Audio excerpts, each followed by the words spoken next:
Hello, this video is going to be covering one of the items that's found in your accessory box.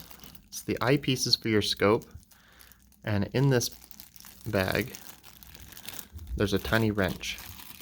This wrench is in charge of tightening this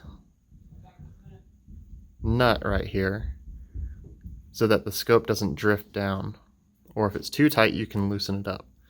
Right now I have it down to a proper tightness.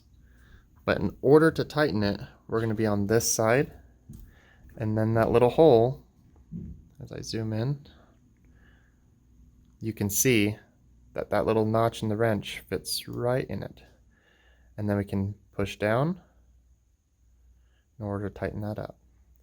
If we over tighten it, then we'll have to flip it around and go in the opposite direction to loosen it.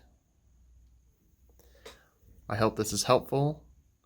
Please let us know if there's anything else that we can do to be of assistance.